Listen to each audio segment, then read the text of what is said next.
G'day, mate. What's your name? G'day, Andrew. My name's Dave Williams. And what do you do, Dave? I'm a specialist end-of-lease cleaner.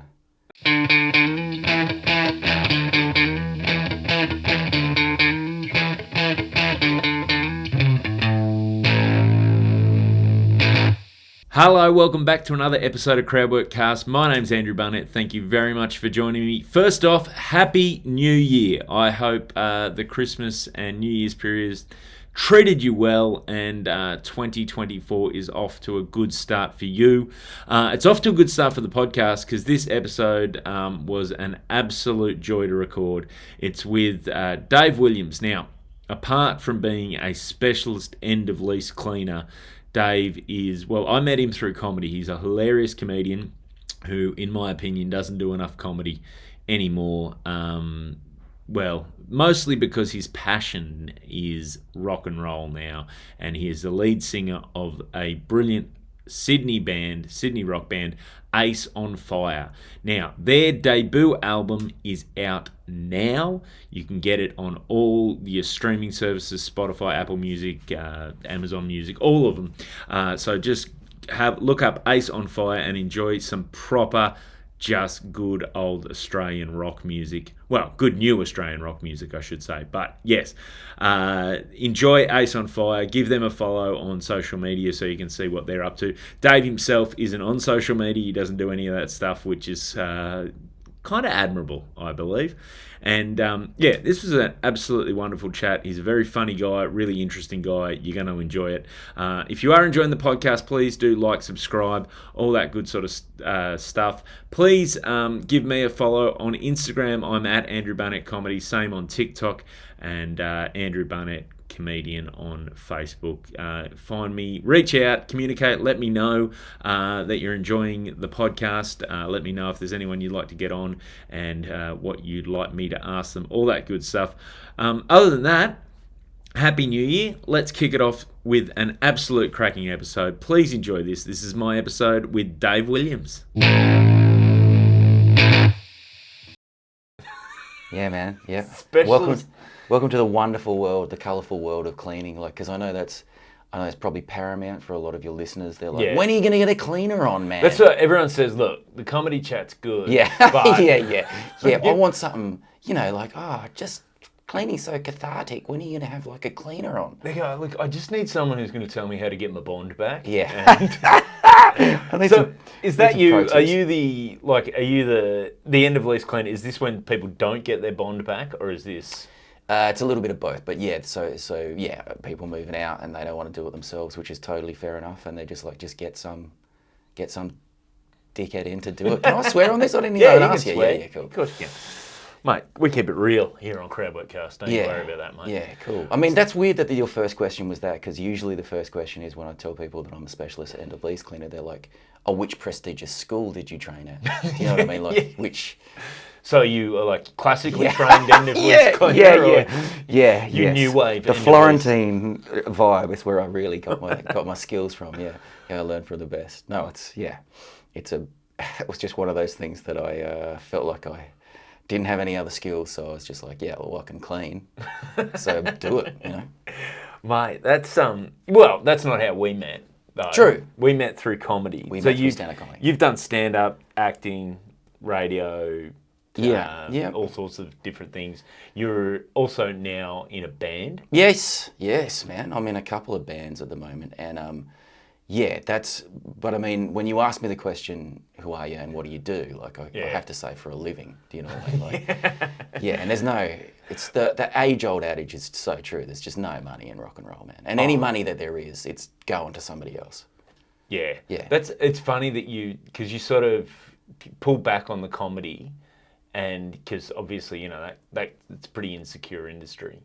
I'm glad you've landed somewhere that, just going to the Australian rock industry. Yeah, I know, It's particularly at this point in time as well, because I hear the Australian music industry is just really smashing it at the moment with their 3 releases per year, and their you know what? I reckon this rock thing's going to catch on.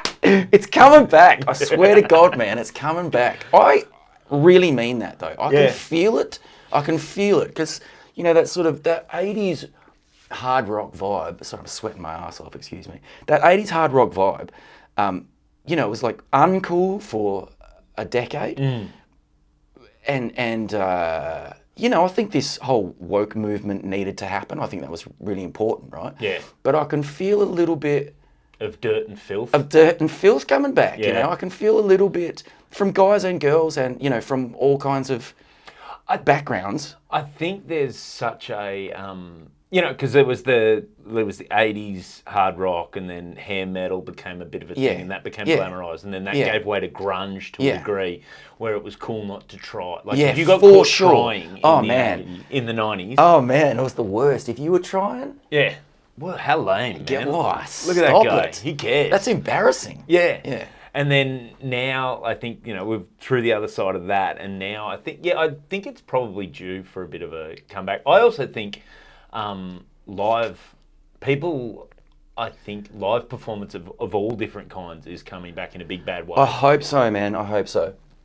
By the way, just slightly off the subject. Yeah. I've completely stopped inviting comedians to my gigs now. Oh, really? Oh, they never show.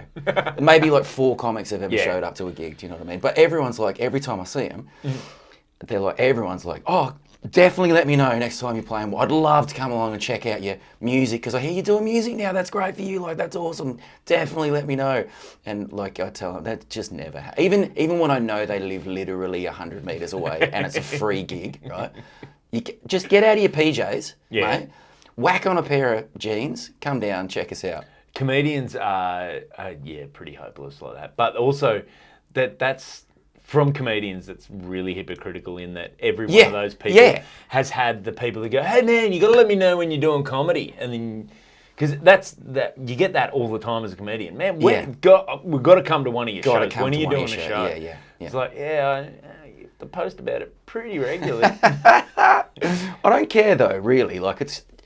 People are into what they're into, and maybe they just kind of say that. And I think people genuinely mean it at the time. But we've got our own fan base now, so you know, I don't try for that. I try for people that see us. Isn't that nice when you can, like, in any performance space, when you're not performing just for you, like when you get past the thing where you go, well, it might be nice if family and friends want to come, but I don't actually need them to. Don't fill need the you to audience. come. Yeah. Yeah. Exactly. That is a nice feeling. That is a nice feeling. What is your So, give us a list of your bands. All right. So, Ace on Fire is my main jam, and that's like a, you know, it's just straight up dirty rock and roll.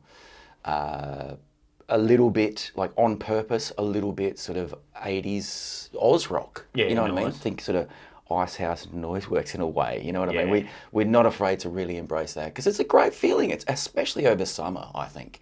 Mate, that's perfect. Perfect summer Australian rock vibe. Yeah, like, that's right. Yeah. You know, the way, because people talk about the 80s scene like it was, you know, the best thing ever. Like it was the Sunset Strip in the 80s or something like that. Do you know what I mean? Like people are all like glamorised. Oh yeah, any given weekend, mate, you could see In Excess, you know, and they're supporting Midnight Oil, and you know, and you're like that probably never happened, but that's probably 3 stories that you've just meshed into one. And then the Wiggles. The Wiggles. yeah, totally. Yeah. And then Jimmy Barnes' Kids came out and they smashed it up with the Tin Lids. Oh, man, I heard the Tin Lids on radio Not bad, recently. Right? Yeah. Not bad. Someone played, because they had Christmas songs. Yeah. And I was driving along and I'm like, is this the Tin Lids? Yeah. And it was. Hey, I think you might dig this, right? Do you remember back in the day when Tina Turner did one of her hits, Simply the Best, with Jimmy Barnes? Yes. As part of the NRL. Yes, the rugby league. Yeah, right. Yeah, still their best ever, like, launch campaign. Right, okay, right. Because I don't remember any other campaigns of theirs, right? But I definitely remember that one, right? You don't remember Blow That Whistle Ref? When they had, what's his name? He's a poet. And then he did a poem, Blow That Whistle Ref. Oh, no, I don't. But I've got to check that out. Was it, like, is it bad good, or is it, like, is it ironically good, or is I think we're getting to the stage now where you can look back ironically and enjoy it. But it was a bit earnest. I don't know. At least they took a risk on a poet. There's part of me that's just like, that's fucking cool. Yeah. Then they had Hoodoo Gurus. That's Nice. My Team. Nice. Oh, yeah, that's my team. Yeah, right. Yeah, so they've done a bit, but there's nothing as could hold a candle to that Tina Turner campaign. Okay, so, and I don't mean, like, Jimmy Barnes is excellent, right? He's like a sort of local hero, and he's a very skilled entertainer. Oh, yeah. And one of those voices. One of those voices, Just right? iconic and, yeah. So we all knew he could kick it, but I don't know if teaming him up with like one of the best entertainers of all time in Tina Turner really did him a lot of favours. Yeah. You know what I mean? Like, he's so good, right? But Tina Turner's Nutbush City Limits. like, yeah, that's where her limit is. Yeah. Right at Nutbush, right? That's it. There's no Chisel song comes on that everyone swarms the dance floor and at does a wedding united and does dance. Yeah. We're not teaching kids to dance to, Chisel. Like, yeah, there's no, like, yeah, kids aren't sitting there, okay, we did dance today, Dad. We learnt the Nutbush. Yeah. And we learnt the Kaisan and the Flame Trees. Oh, gone are those blessed days. Oh, you know what I mean? One of my favourite things, I had this running joke with a mate of mine who played in cover bands and played in different bands. So my best mate from Newcastle is Muso, and he's always played in bands. And one of the running jokes is, because when you're playing cover bands in pubs a lot, you get a lot, especially around Newcastle, a lot of play some Chisel. Yeah. And it was one of my favourite things. Whenever I'd walk into a pub where he was playing, that was the first thing between songs, I'd just, from the back, play some Chisel! That's awesome. That's so awesome. And one of the greatest moments of my life was years ago now. It might have been 2006 Australian Open final, tennis. We were down in Melbourne to watch the final. And beforehand, they had the bit of entertainment out in the precinct.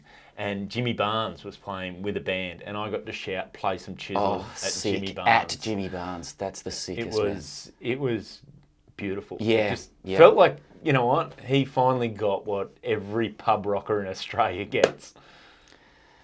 That's so nice. Do you reckon? And did it have? Was there a little? Yeah, justice. Was there a little bit of a reaction from at least the crowd or the immediate sort of? Oh yeah, there was a few blokes that got on board. I don't know if they knew I was like, if they took it as earnest or ironic. How I was doing it, but it got a bit of a groundswell. I think he played it. He might have even played a Flame Trees after. Righto. Yeah. I have a similar story to that when I saw Guns N' Roses here in Sydney. And they started with a couple of tracks from Chinese Democracy, which is the album that nobody gives a fuck about, frankly. That's the 15 years in the making. Yeah, that's the 15 years in the making, right? Yeah. So I did the similar thing. Ironically, Chinese Democracy had more of a chance. Yeah. And I yelled out, play some Guns N' Roses. Oh, yes! Which got a little bit of a reaction from those around me. So I felt pretty cool about that. Come on, boys. You know why we paid $140 Exactly, man. Nobody's here to listen to that. Like, just welcome me to the jungle. Exactly. and go from there. Take me down to the Paradise City, guys. Yeah. Oh man, I did karaoke once in the States. Once again, years ago, I was over there working in a summer camp, and one of the places we used to go, we were out in like Western Massachusetts, like rural. Great. So we go to these little weird bars, and this one bar we were at was called the Depot, and it was like it was like a house that someone had turned into a bar. It was cool, but they had karaoke one night, and this guy from, I still remember him. He's an American dude, weird cat, lovely bloke, but just an odd cat, from Indiana. Yeah. And he says to me, he goes, do karaoke. We're gonna do Paradise City. And I was like, nice, all right. I love Gunners. Yeah. Love the Gunners. A few beers deep at this stage. I, had not considered how fast that song is. Yeah. And two, how many verses and lyrics there are. And a huge ending as well. Yeah. A huge ending. Well, I know that Take Me Down to the Paradise City where the grass is green and the girls are pretty. Sure. Turns out there's plenty more to that song. And I'm not that quick a reader. Just a legend living under the street. Yeah, there's a lot going on. There's a lot. You're the singer in the band? Yes. Yes, correct. You are. You do have frontman vibe. Thanks, man. Thanks. I've always said that. Thanks very much. I appreciate it. And you know what? Like, we're kind of known as queue jumpers because we put on a show, man. We put on a show. You know what I mean? Like, it's so. When I first was really getting into music, really getting to live music, I was shocked at how just kind of, you know, there's so many front men and women, but just the bands themselves wouldn't really perform. They kind of get on stage and not really interact with the crowd at all and just be like, you know, how's it going? We're like 3 inches of Monkey Wrench. This song's off our first record. Yeah, Most people don't own it. Yeah. And then just go straight into it. And I was like, what's going on? So, you know, like we get in there and do it like a full stadium show every single time, like a full stadium show, you know what I mean? And people react to it. People immediately lift and go, these guys are clearly loving this. And it goes a long way. So I'm more likely to love it myself as an audience. That's what I feel like sometimes. And this is where I think that element of live performance, this is where I would say I think live performance, that kind of live performance is going to come back in a big way. Yes. Because it's that real thing, but it's also a shared social experience. Sure. Where we're all having fun. We're all getting into this. That's why I like stand-up comedy offers it. Yeah. Music offers it in a big bad way. And that's where, I think, I get 100% what you mean about, and I can see having not seen your band, but being one of the comedians. I've never promised to come see your band. Sure, thank you. One of those comedians. Right, good, that counts. And don't put me in the put me in the hypocrite basket. Yeah, I yeah. never promised. Yeah. But knowing your comedy, I can see exactly, because your comedy, the way you approach comedy, is a performance as well. There's a lot to it, which I love, because your energy on stage is always committed and fun. That is one of the things I'll say. I always you're one of the comedians I always enjoy watching, because even if it's even we're working together regularly and I've seen you do seen your material, it's still there's an infectious energy of fun and cheekiness to your to the way you approach it. I hope so, man, and I appreciate that you say that. But honestly, I if I've kept anything from comedy, if I learned anything from comedy, it's exactly what you just said. So it's not like I really take that into music. Maybe I goof off a little bit, but I'm not trying to be comedy on stage when I'm doing a band. Well, a different kind of fun, but it's a different kind of fun. Yeah, you're enjoying it because you're into the rock and roll experience. Yeah. And it's a rock and roll performance. Fucking A. And I might say a couple of little funnies here and there, on the fly, but... man, that's a secret weapon too, because every rock and roller wants to be funny. Yep. And every comedian secretly wants to be a rock star. Yep. But you're crossing both. You're joining the streams. You're crossing the streams. I am fully crossing the streams, man, which is so dangerous. But so as a result, we're in this really weird just kind of position now where people don't want to support us because we're not big enough, right? Like they might be bigger band, but they don't want to support us because it's kind of like, well, we've paid our dues in the rock scene, which is a stupid thing anyway. Yeah. Right, but they don't want to follow us either because we're hard to follow. Yeah, because there's an energy there. Yeah, because people just have gone from, that was sick, to, all right, cool, yeah, this is good, right? I feel like, is that still, like, I not knowing the scene as intimately, is there still a bit of that left over? Like, because there was a time, like, I remember in the 90s in particular, where it was, like we were saying, it was uncool to try. So it was that, just, there was bands where they wouldn't even, most of the time, weren't even facing the audience. Yeah, right, yeah. Them. Like, there wasn't that element, which came off, I suppose, probably a reaction to the era before that of the hair metal bands. Which was too much. Which was too much. Yeah. Well, it's not too much. It's just a pendulum. Yeah, it swings. For sure. So, is the scene moving more towards the performance end, or are you guys still a bit of an outlier? I think it is. And promote, or if you own a pub or you're a promoter and you're putting together lineups for bands, you're going to headline the band that everyone had the best time. Yeah. Do you know what I mean? Well, that's what's getting. I know that sounded really up my own ass, but that's what's started to sort of happen with us, and most of the time. By the way, and sorry to kind of get off subject. No, not at all. That's what this podcast is. Yeah, sick. Yeah, it's off subject. Yeah, wicked. The subject is what we want it to be. So let's compare egos when it comes to comedians and here we go. Bands, right? I like this.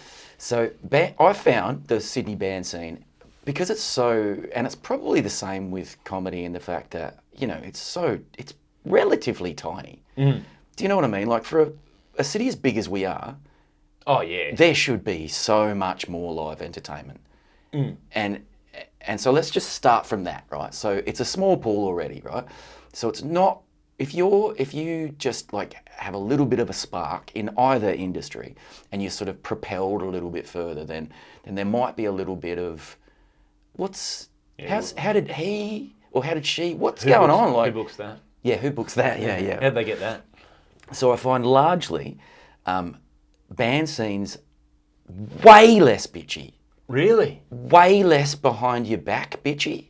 Oh, okay. Way more to your face, what the fuck, mate? Really? Yes.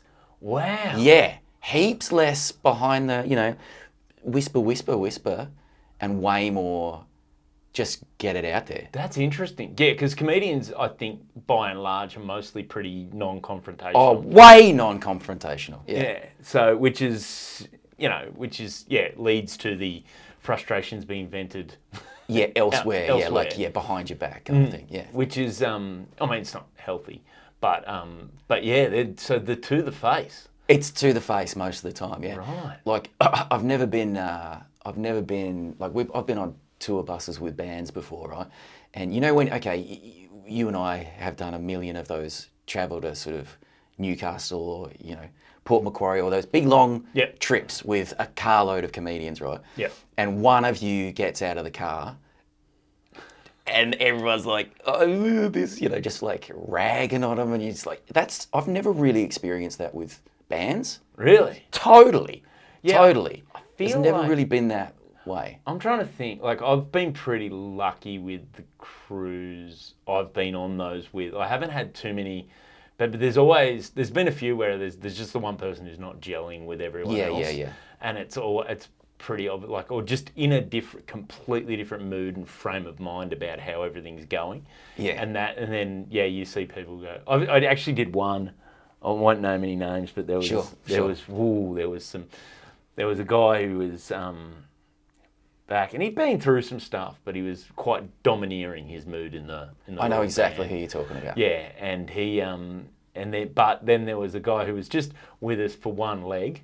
Yeah. And is a bit of a cheeky bastard anyway, and was just having fun, poking the bear. Yeah. And it was kind of funny to watch, but I'm like, at a certain point you're getting out of this bus, and we're stuck with this for the rest of the tour. So, but I mean, it's funny, the dynamics and the ego. That's an interesting observation though, that musicians are more likely to come to just straight up. Yeah. Is it competitive? Like, comedy's competitive, but no one likes to. It's competitive in some ways, but not in others. But it's sort of like no one likes to acknowledge that there is a level of competition. Yeah,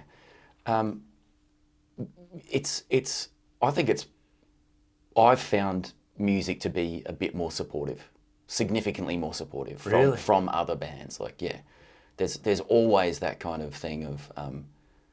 Like, especially, I love seeing comedians that I've never seen before, right? I get really excited when I'm on a bill and I'm like, oh yes, I've never seen this person, how cool, right? Yeah. Excellent.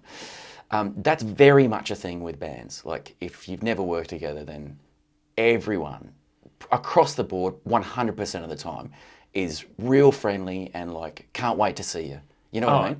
And there is that kind of thing. And often, let's face it, and this is how dire it is for live music in Sydney particularly, often it's the bands that have played before you or after you who make up 30% of the crowd, which is so sad, man. But that's just the way it is, right?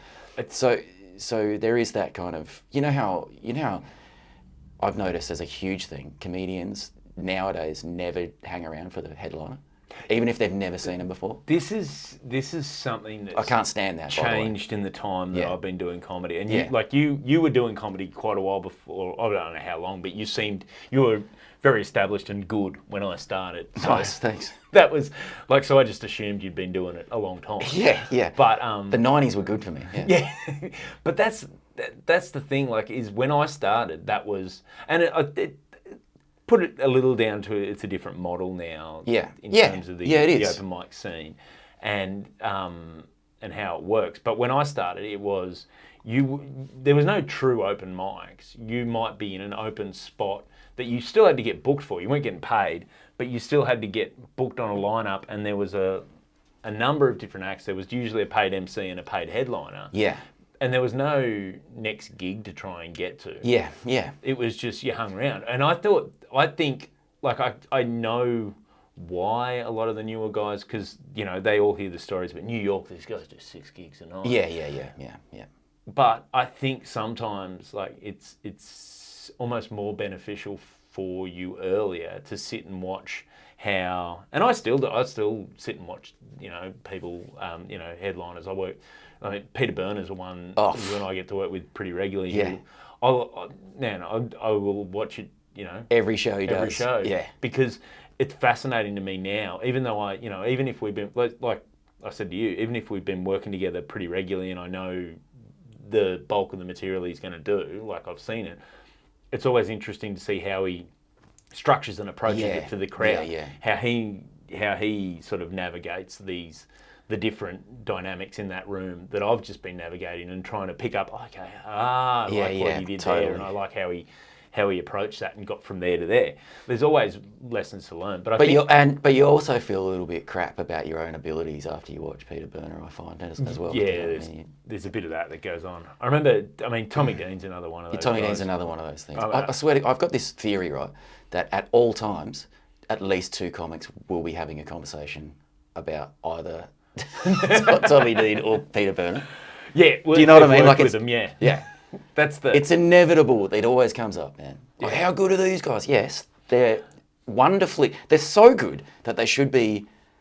They should be a household name. Names. They should be a household name. 100%. But they don't give a shit about the offstage game. No. Which I respect in a way. I never did either. I'm so bad at that. I find it really undignified to really sell your own shit. Do you know what I mean? Like, I've just, and I'm glad you said that, because I've just decided I have to get into the offstage game. Yeah, I know. Same here. It's just part of that. It's just part of life. But yeah, and I've talked about this on the podcast many times. Have you? The people that are good, I feel like there's a pool that are good at marketing. There's a pool that are good at comedy. Yeah. And if you can get in that the Venn diagram overlaps, that's where the super success is. That's where the super success is. But until I'm in that middle bit, I'd rather be on the good at comedy side. I completely agree. That was always my, especially early on, and it's only really in the last year or so where I've come to the point where I've accepted, okay, now, I've got a product that I'm actually really proud of to sell with my comedy. Sure. And, I probably should have come to that realization earlier, or at least, just bitten the bullet and go, well, this is the product you're trying to sell. Yeah. Just sell it and keep making it better. But it's only in that last bit. But it meant a lot to me that I wanted to get good enough at, early on. Yeah, you want to have mad skills before you start selling your soul. There's also a lot. There's also a lot to be said for making your mistakes in anonymity. Yeah, man. Yeah. Do you know what I mean? Yes, I know what you mean. I'm still making mistakes regularly. And I don't think that you're ever free of that. No way. In comedy. But those early big swings that just don't work. Yeah. There's something beautiful about walking out going, well, no one in that room will ever remember my name. Yeah.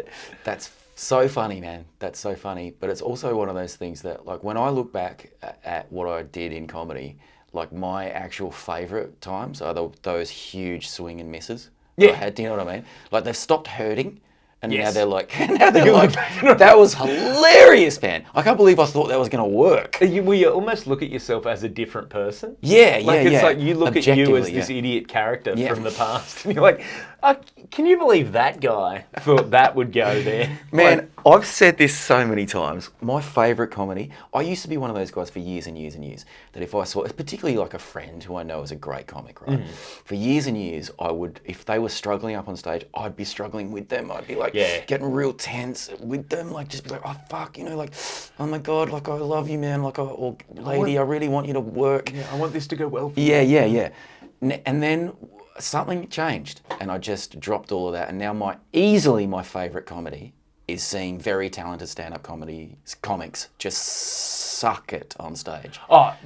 Easily my favourite. I love watching I that too. hoop and laugh, and I'm like, oh, that's sucked so badly. That was beautiful. When and you cause there's something beautiful about watching it and then being like, oh, this audience are wrong. I know Yeah. this guy. Oh, totally. I know Yeah. this person's good. Yeah. I know this act is a good act. Yeah. And there's just it's some just not weird happening. disconnect. And watching him deal with it as well is There's so one funny. time on that Peter Burner, I saw Peter Yeah. Burner bomb. And Righto. it was not like Not bombing. not bomb. Yeah, yeah, But yeah. he we were doing one of these fundraisers, and it was like a business, like it was one of those cancer where they're raising money for people who are cycling for cancer or whatever, and this is their fundraiser beforehand. And so it was like tied in with their work, and so a bunch of work people, and someone has brought a visiting Chinese delegation from whatever business they are that they're trying to go into business with, thinking this will be a great idea. No one's told Pete. Pete's, and so they're real nervous about this. So everyone's already on edge about this delegate. Like, when I first went up, and one of the guys comes up, oh yeah, they're real nervous about them. Just don't crowd work them. I don't know how much they'll understand anyway, but don't. So the whole audience are aware of this very important group that obviously is important for the business. Sure. And then Pete launches into his stuff about uniforms being made. Uniforms. Yeah, he's got this great, beautiful bit. It's about excellent, and it's not racist at all. Let's just make that perfectly clear before we continue. 100%. It's very insightful. Political stuff about. And he talks about people's fears with this and that. And it's a really good even-handed thing. But as soon as he said the word China, everyone's asses just went. You could just clench. And I was literally like. The guy that organised it said to me, "Oh mate, if you don't want to hang around, because it was midweek and I'd come from somewhere and I had other stuff that I had to do the next day, so I was flat out. So I was like, oh yeah, you know what, I might just chuff off." And then as soon as he said China, I went, you know what, I'm hanging around. Yeah, this is going to get interesting now. Yeah. And maybe I don't need to go home right now. It was the confusion in the room. Excellent. It was just like, because he's obviously clocked. Something's happened here. Yeah. But he's like, he has no idea, because it was going great. Yeah. That word was said. All of a sudden, the room, there's just a weird vibe in the room. And it was beautiful to watch. Oh, excellent, man. Excellent. I wish I had seen that. I have a feeling that word is going to be a trouble word for stand-up comics in the near future. Yeah, I have a feeling that, we're going into it like, it's funny, as things become more, like almost as, international situations get more real, the less you can actually talk about them in that, because you don't, like... Becomes polarising.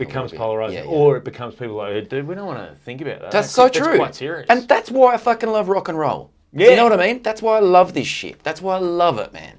Because it's like... And certainly, like, people say it's really misogynistic, and I just don't really see that. Do you know what I mean? I think there's a difference between misogyny and a little bit of cheeky. Do you know what I mean? 100%. And if the roles were reversed, I would find it the exact same way. If the band were all female members and they were talking about, fellas. Yeah, do you know what I mean? Like, if it was salt and pepper. Yeah, right. Soup, I'm exactly the same. I'm like, that's just I've fun. sung along to that. Yes, I know. I love salt and pepper. So fun. Yeah. So fun, right? That's why I reckon rock and roll is sort of coming back, because it's got that flavour of forget your troubles tonight. Well, it also, like, as much as, like, the world is, we're much more aware of how we interact with other people and different points of view and all that sort of stuff. But then the part of what you're talking about with the rock and roll is people are attracted to each other. Yeah. And there's always going to be, and it won't always make sense and it won't always be clean, but the people, like, will always be attracted to each other. There'll always be the attractions that aren't really good for either person. Yes. Lust exists, and you're never going to get rid of lust. Yeah. And it's a natural part of life, and I think if you try and ignore that, that's when everything becomes weirder. As soon as you start repressing that shit, we've seen it happen time and time again throughout history. Well, as soon as you start repressing stuff, there's reasons shit's going to go down. Real conservative places like Japan also sell dirty underwear. Yeah, yeah, Vending in machines. vending Like, machines, it's yeah. like, I've heard it described as like if it's like a balloon. If you squeeze one end, Yeah, it that's pops right. out somewhere else. That's a great analogy. Yeah. So it's and I'm that's so- where I think that rock and roll. I think you're right. That element. It's supposed to be a bit risky and sexy. You know what I mean? Yeah. And It's you're supposed not to be a bit dangerous. supposed to be a bit dangerous, and it's supposed to be a little bit like it's supposed to be a little bit ballsy as well. Like you haven't met on Tinder. Maybe you Yeah. didn't. Maybe you met at a rock. Maybe you know what I mean. Maybe you're both having a good time and you lock eyes and something happens. And you there's know, a disabled toilet. and there's a disabled toilet. You got plenty of room. Yeah.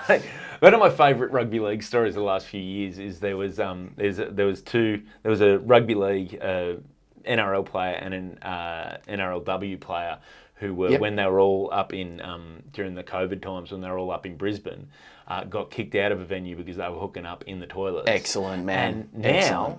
they are married.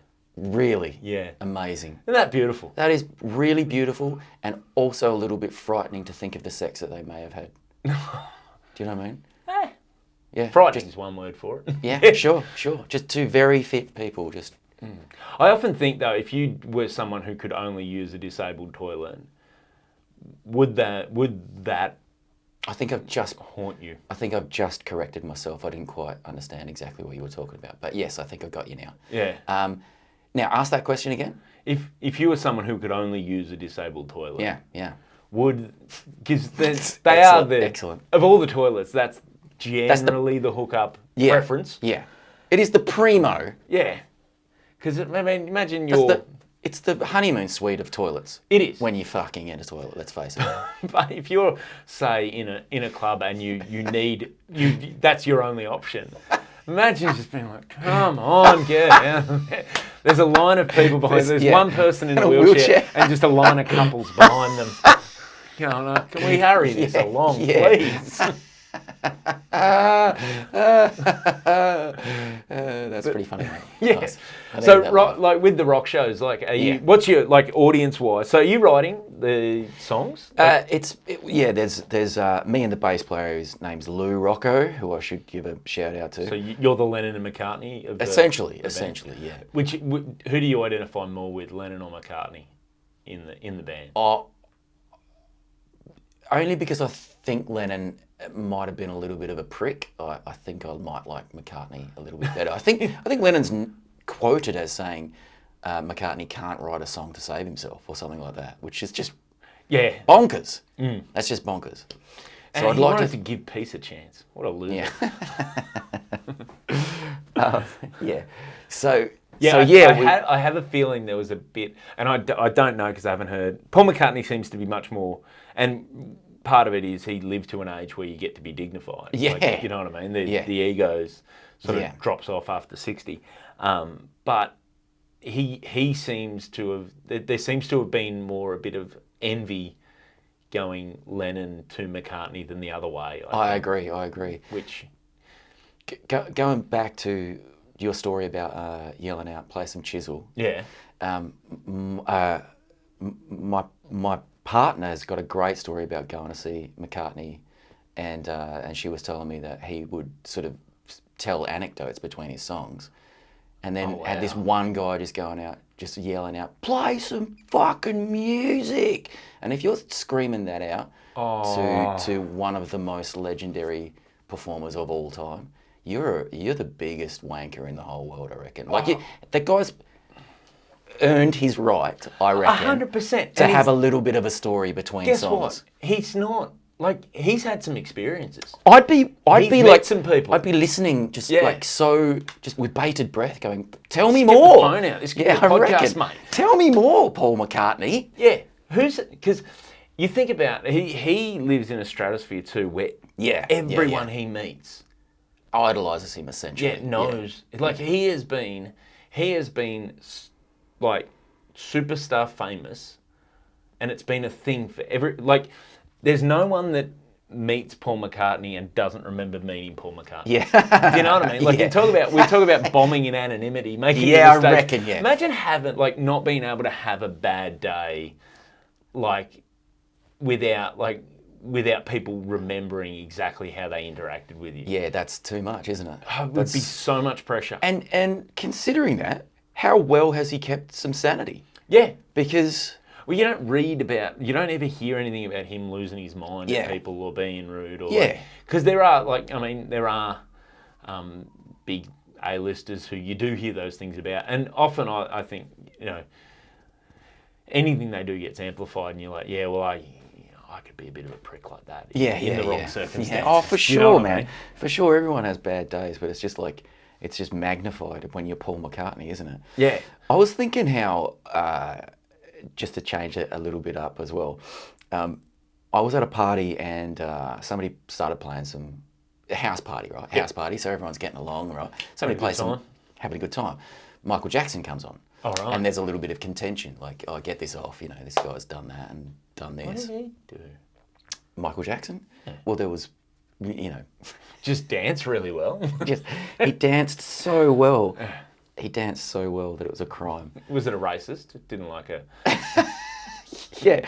I'm not sure which side of racist he was, though. Do you know what I mean? Like, was he pro, which colour? I don't know. He was an odd cat, but you can't deny the talent. You can't deny the talent, and also, he never stood a chance to be normal. No. Come on, man. That guy was world famous since he was like 6 years old or whatever. And his dad was on the record as being reasonably abusive to all of them. Yeah.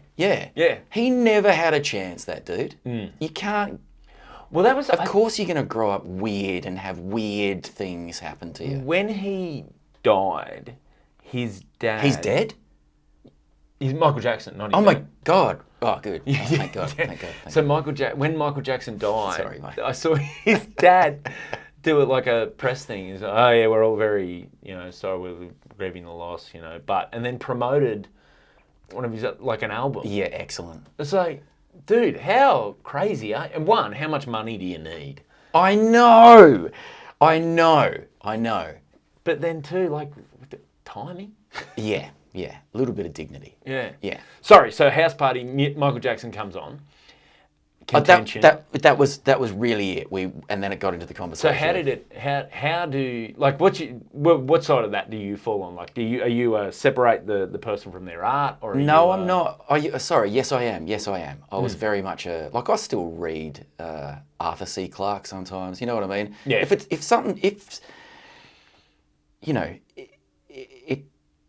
It doesn't make you.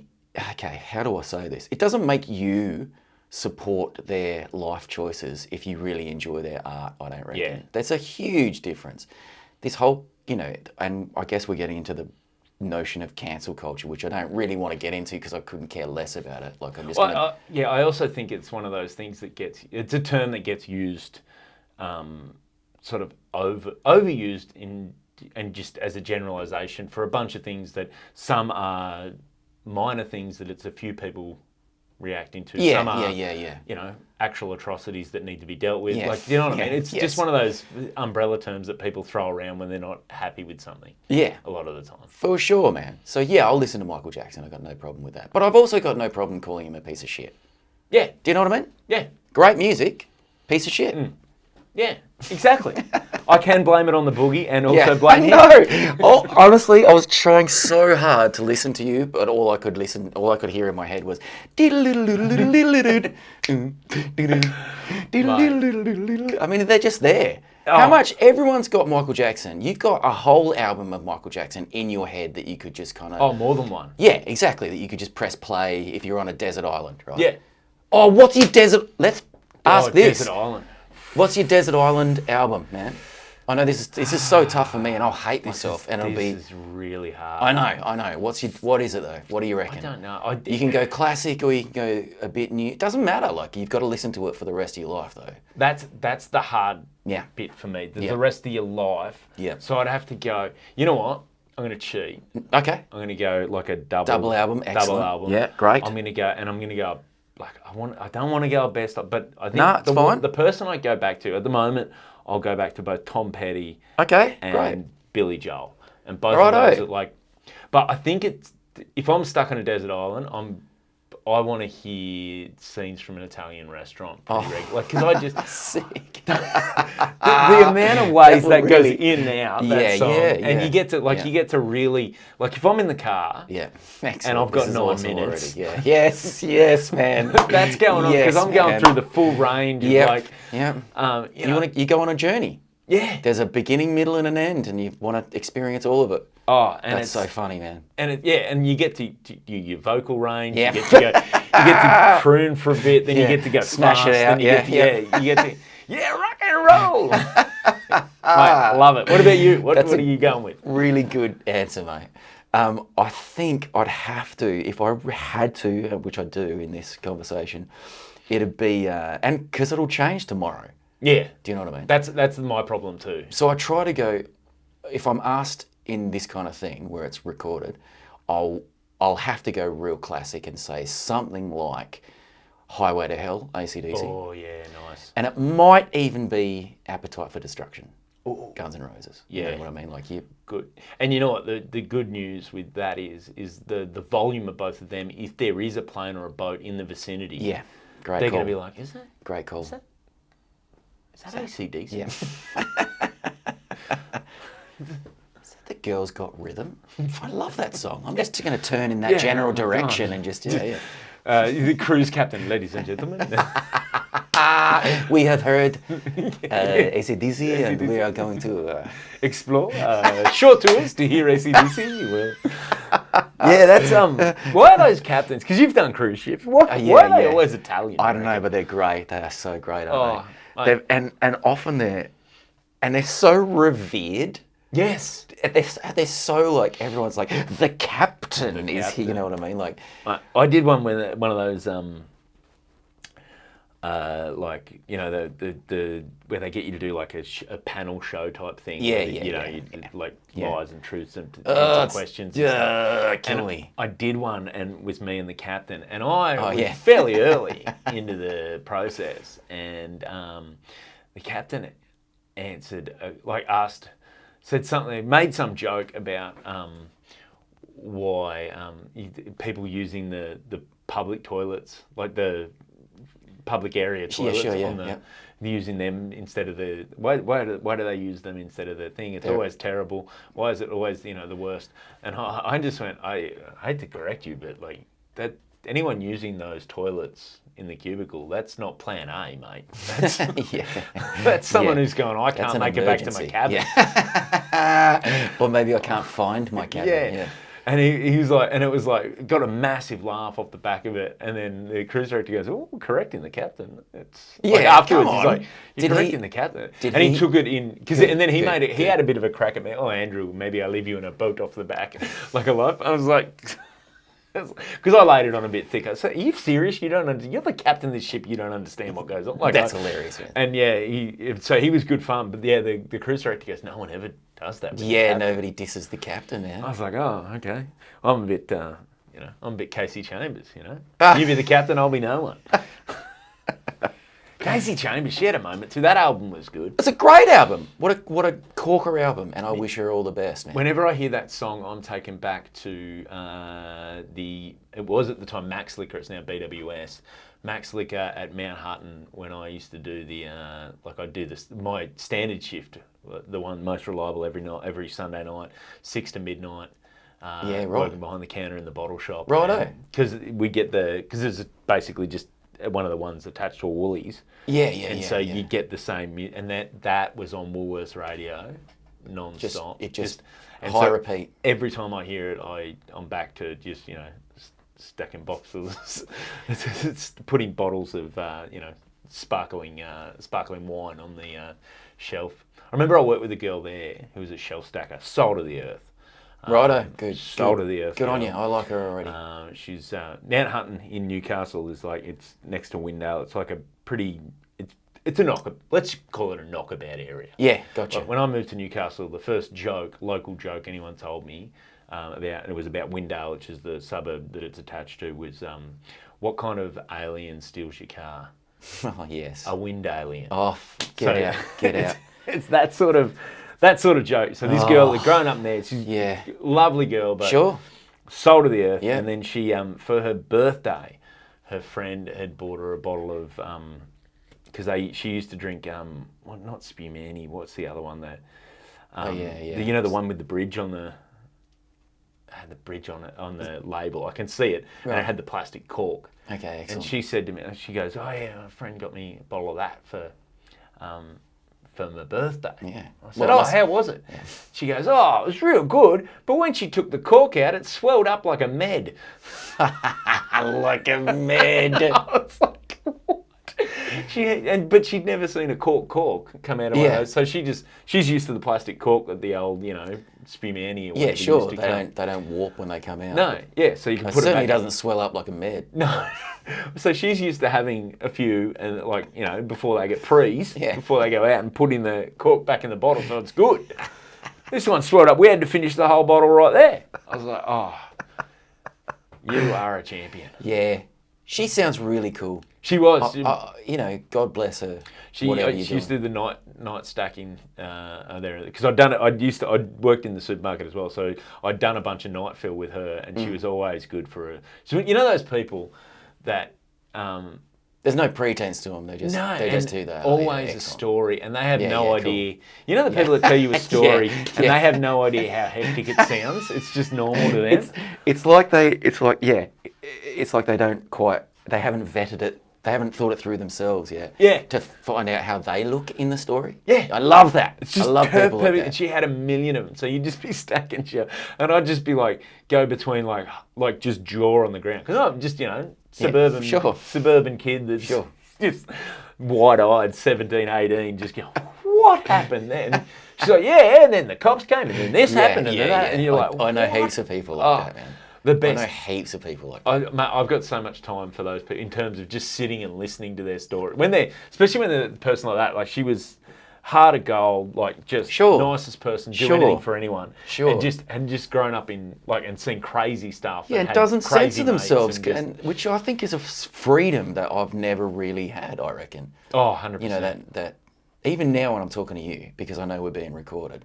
Oh, actually, not because we're being recorded. I'd probably speak exactly the same to you, but I do chickity check myself before I riggedy wreck myself. You know what I mean? A lot of the time. 100%. Most of the time. That self-awareness that.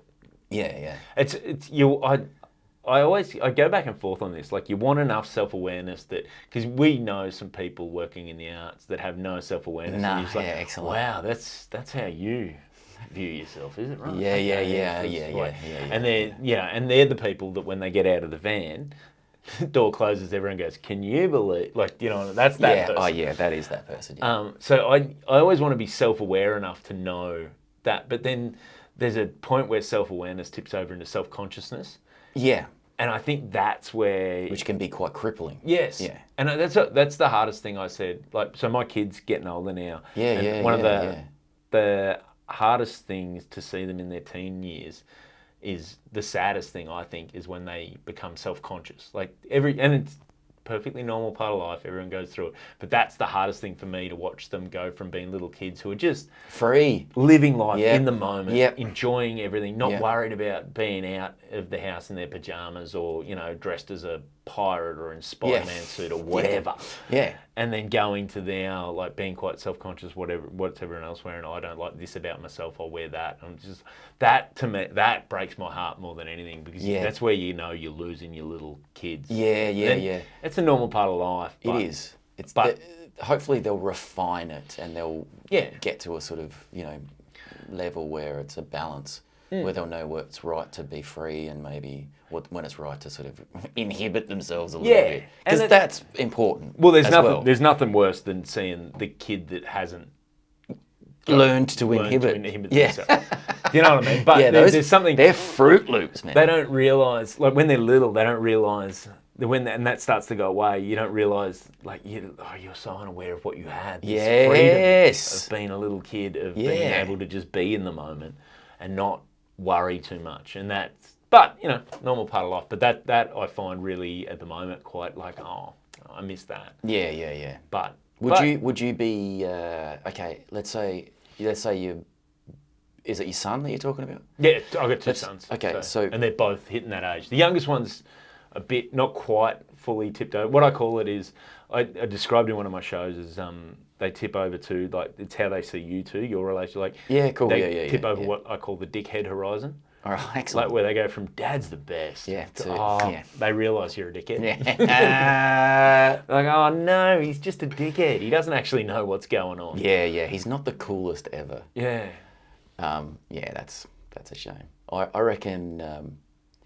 Would you be okay? Let's say they were dead set on being in a band or being a visual artist. You are talking or, about my oldest son at the moment. He's obsessed with music. Is he? Yeah, with sick. His guitar. Righto. And yeah, so for Christmas, all he wanted was some. He wants, like, he asked me. He wrote his list, and on it, Shaw SM57. Oh man, that's very specific. Yeah, cool. I know. So he likes his research, likes his gear, likes Yeah. He's messing around with recording. I thought honestly you were about to. I thought you were about to sort of be like, all I want for Christmas is a band. You know, can you make that happen? Yeah. He's trying to. So he's been in the guitar ensemble. Get on at school. Airtasker. Do you know what I mean? Yeah, There'll be. there'll be bands. Well, he's said to me this year, like, because there are a couple of, you know, at his school, it's quite musical, and they lean into that, and so his guitar teachers. Good on your school. Which school? He goes. If you don't mind me asking. I'll tell you off. Yeah, air. yes, I was just about to say, that's. But yeah, they're really good. Like, he's great. And so his guitar teacher.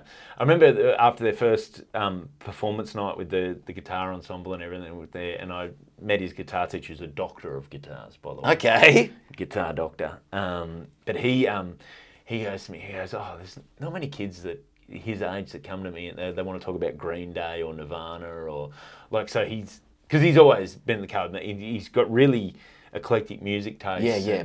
And now, like, he's way beyond me now. He brings me stuff. Hey, listen to this, Dad. No kidding, that's cool. And I was a bit double-edged sword with Nirvana, because he got into Nirvana, but then he loved all the sort of B-side crazy stuff that never really, there's a reason. There's some dark shit in there. Yeah, but there's also a reason that, you know, some of the hits were hits, mate. Yeah. And we just listen to them, they're pretty good songs. Yeah. But yeah, he's so that's the thing. So I'm kind of in that thing now where, like, I'm like, oh man, like, I want to encourage, like, you know what, like, to be honest, like, I would love if his passion was engineering and he just went down a path where, you know, he gets real jazzed about angles and you know, and so he's like, materials and how do we. And he's found a career that he's passionate about that's got a steady future. Yeah. But at the same time, like, I do comedy. Yeah, like, true. who am I going to point fingers at? And that's the thing. It's funny. It's a cliche that I didn't realise how true it was. You know, you hear parents go, like, you just want them to be happy.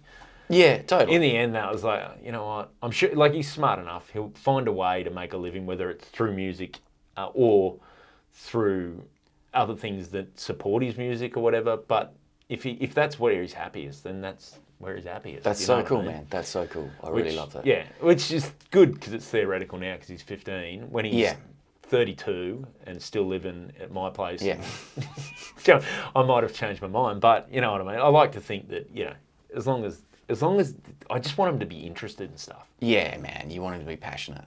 Because I don't know about you, but they're the people I don't understand. It's people who aren't interested in things. Like, they have no passion or have no interests or goals. Yeah. Yeah, totally. I reckon when it comes to stuff like that,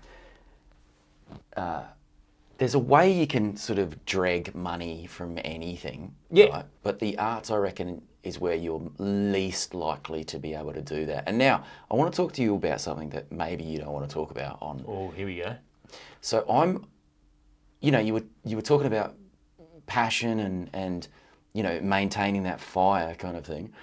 I think I've talked to you about this before, actually, but I see it because I know you don't have to play the whole thing. So I see what happened to me. The potential for it to happen to you with stand-up comedy is great. Yeah. Or it's greater than it is with other people, right? Because you're known as this excellent MC who can. And, you know, you're responsible for the show. And I see it in you, man. You feel like you are responsible for the show. And so you never half-ass it. You always put in the whole thing.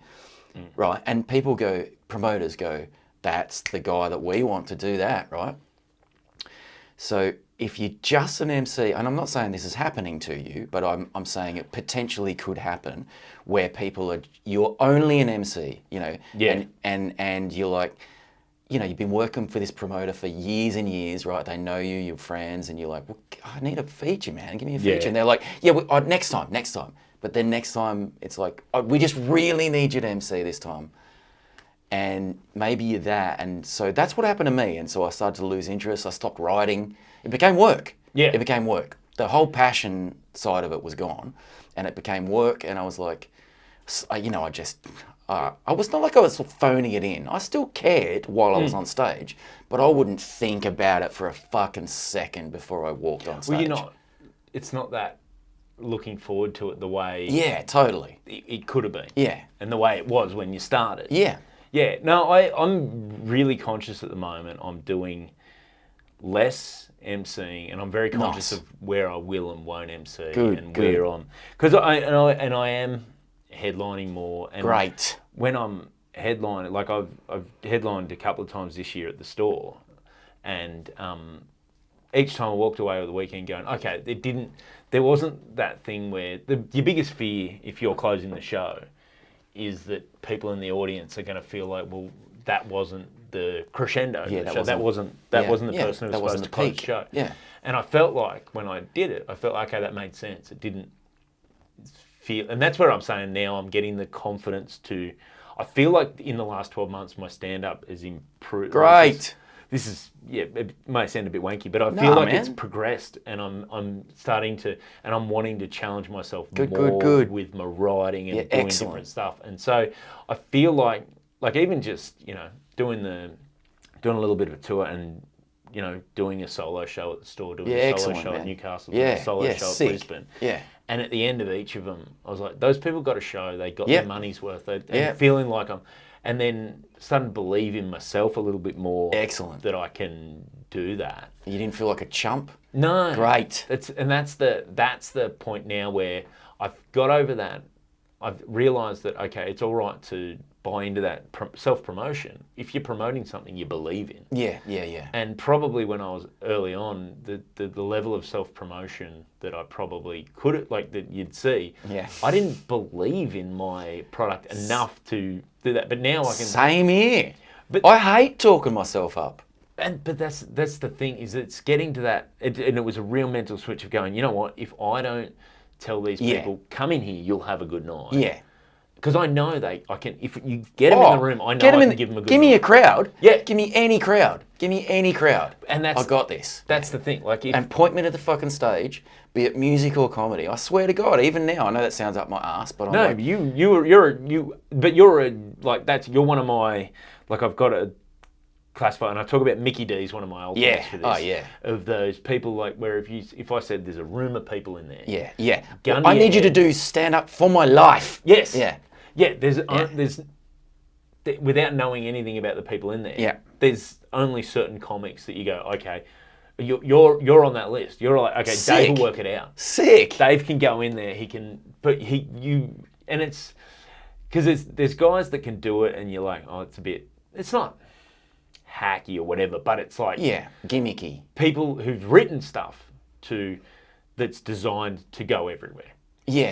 And whereas what I think you do, and what I love about Mickey, and what I love about Pete, and there's a bunch of comedians. I don't want to make a massive list because I'll leave a bunch of heaps people of them out. Yeah. But what I like about that style of comedian, like your style of comedian, is you haven't written stuff intentionally to go, this will go everywhere, or tried to find something that'll go everywhere and not offend anyone. But what you've got is your material that you find funny, but you'll find a way to make people accessible to people.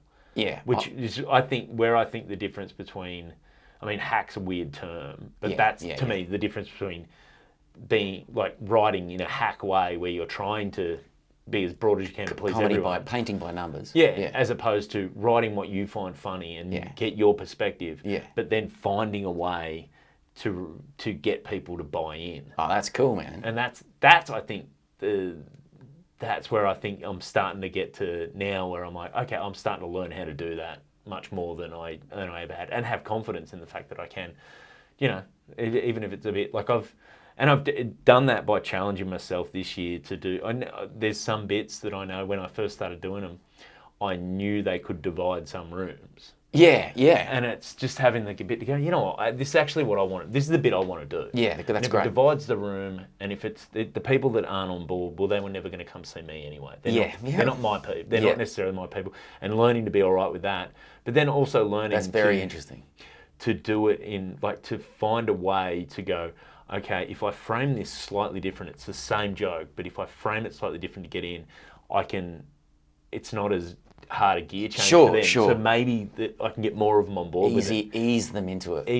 Or frame it in a way that they'll relate a bit more to. Yeah. So that you're not shocking them with just, here's me, get on board or don't. Because I still, especially, and I know what you mean by emceeing, like, emceeing, you want to be broad strokes. Well, it's not necessarily broad stroke, but you're responsible there for the show. Sure.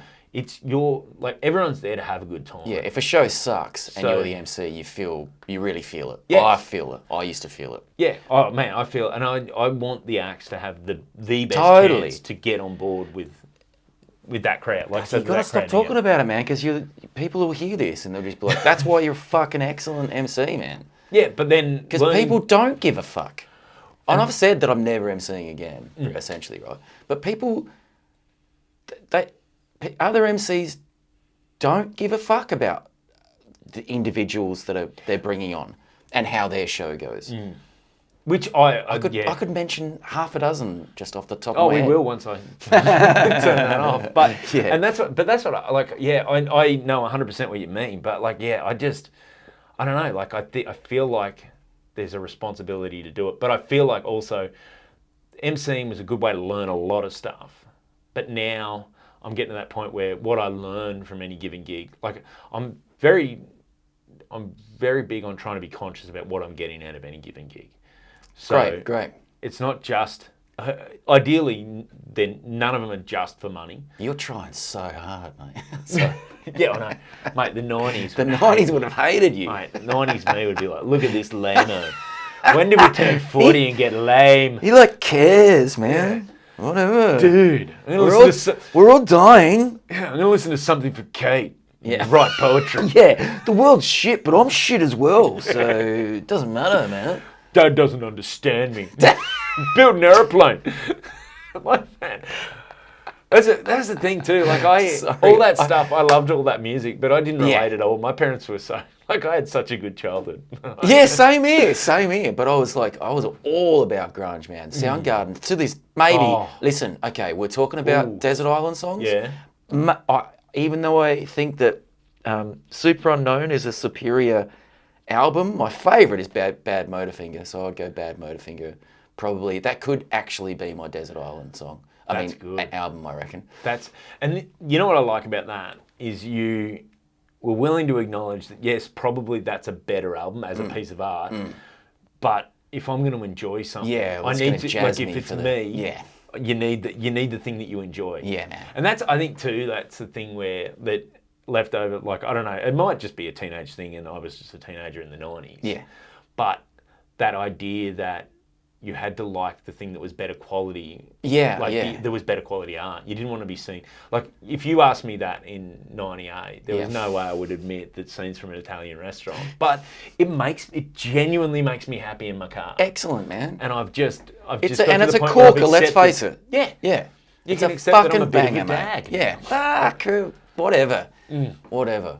And the two that now, like I was thinking about that, like both of us picking sort of older, more classic stuff. When you were saying, go classic, I'm like, don't get me wrong, I love discovering new music and I love discovering new art. Same here. But if it's stuck with me for 25 years, that's reliable. Like I can't, like, maybe I am into a band that I've found in the last 2 years, but in 12 months' time, I might have moved on. And if I'm on a desert island, I don't want a phase band. I want a band that's there for me. Yeah, man. Yeah, I hear that. Which is why I think people make fun of classic rock or whatever, but No. It's classic for a reason. No shit. Yeah.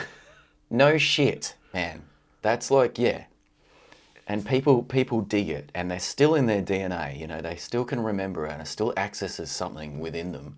I reckon that makes them go. Even if it's as simple as this, even if they hear a certain kind of sound, and they're like, "Mum would love that." Yeah. Do you know what I mean? Like, even if it's that, there's still some connection to it. You or know something what? like I that. had a beautiful moment with my oldest boy this week. He was talking about a song that he liked, and he said, and it's got like he was explaining that in part of it, he goes, it uses like a swing timing. Yeah, cool. And I said to him, you know, my grandmother, so your great grandmother, loved swing. Like Yeah. this time of year, leading up to Christmas, like, well, this will come out just after New Year's, but this time of year, we'd visit her, and she had a Bing Crosby. No, it wasn't Bing Crosby. Glenn Miller band, his big swing band, Christmas album. Yeah. And we'd have these swinging. And then I remember her neighbour, when she passed away, one of her neighbour at the wake says, "I'm going to miss not hearing her swing music coming out of the house." That's so cool. And just having that, like being able to tell something I remember so sweetly about my grandmother. Yeah, yeah. To my son about, you know what, that sound you're into. Yeah. And maybe he'll check out Glenn Miller or Bing Crosby, you know what I mean? When they used to have huge, those sort of 12, 15-piece bands. They had a brass section. Yeah, the brass section. I mean, none of the band were getting paid properly. But don't worry about it. Like they got fed. They got fed, yeah. They got fed and then loaded onto a bus. And then it was the next show the next night. They didn't need accommodation. They didn't sleep on the bus. Sleep on the bus. Yeah, you don't need to know all about that. Like that's that's really cool, man. That's really cool. Yeah, and that was just a nice and that's where like comedy that never ages well.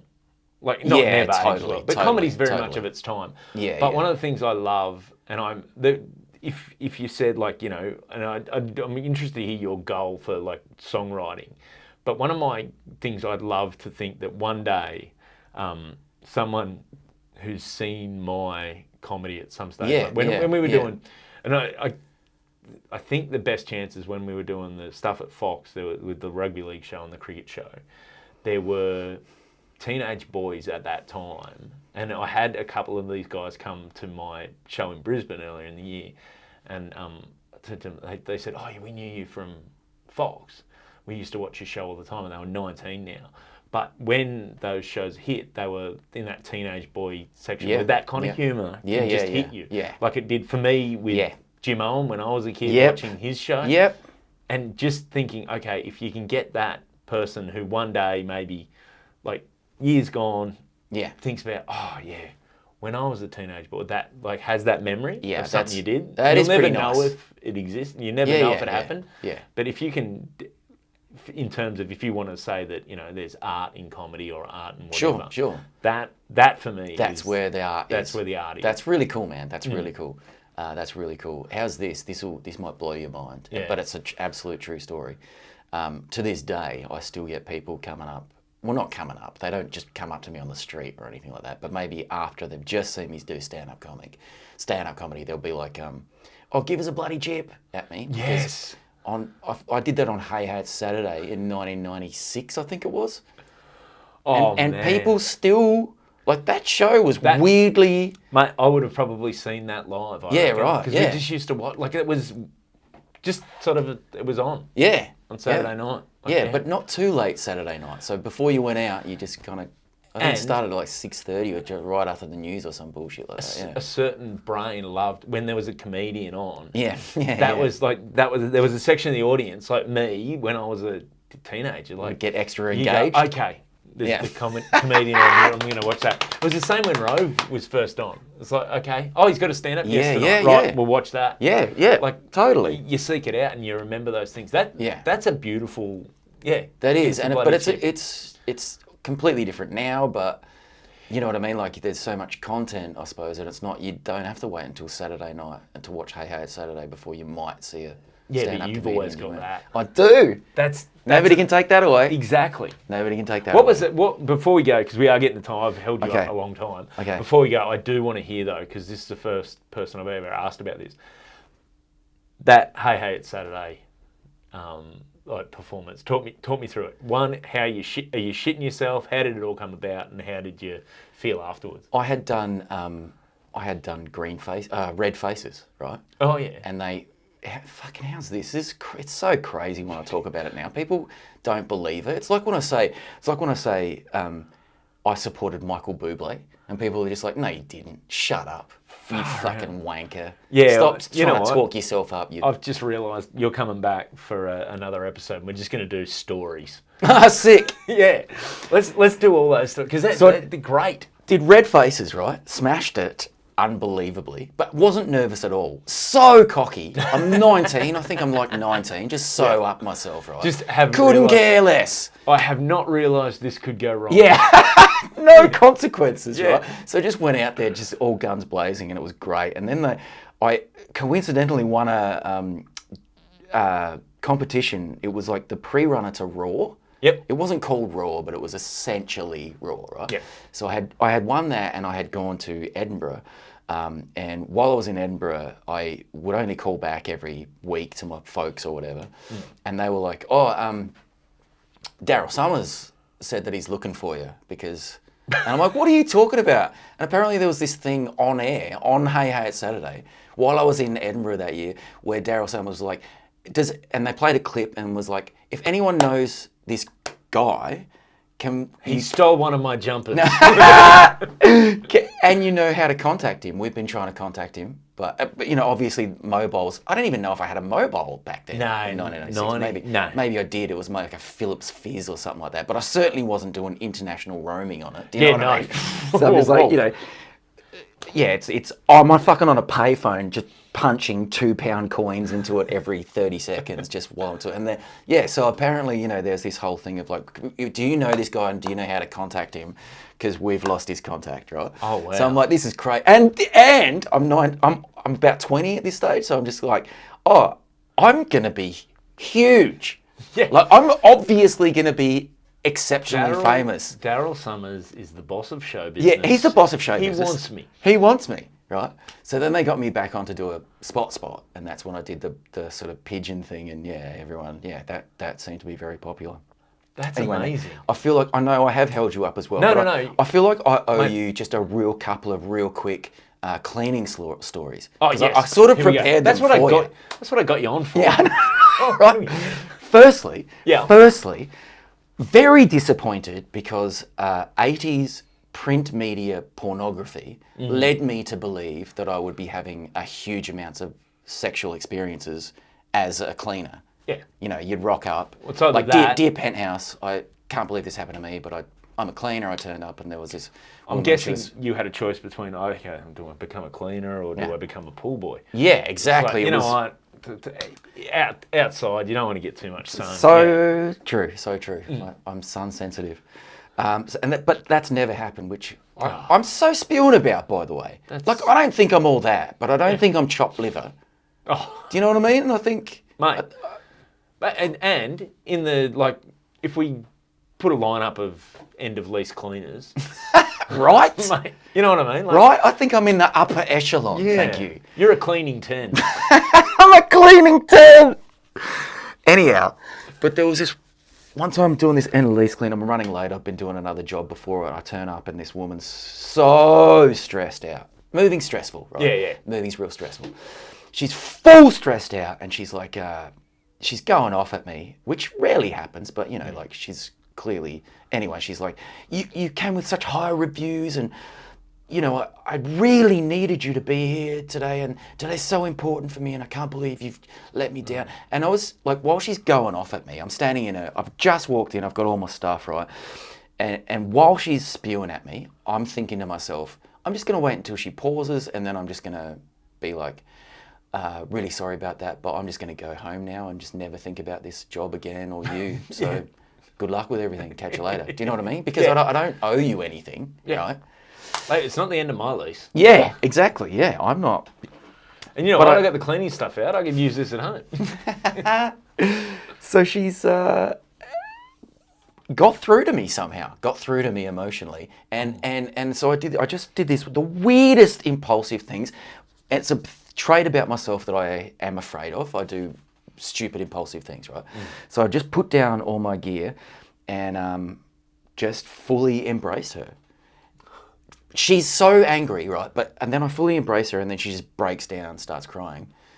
And then for the rest of the day is following me room to room, just obviously an alcoholic, just sculling wine and smoking cigarettes in every single room I'm at, talking to me about music and stuff like that. And I was like, I could have got into real trouble there. Do you know what I mean?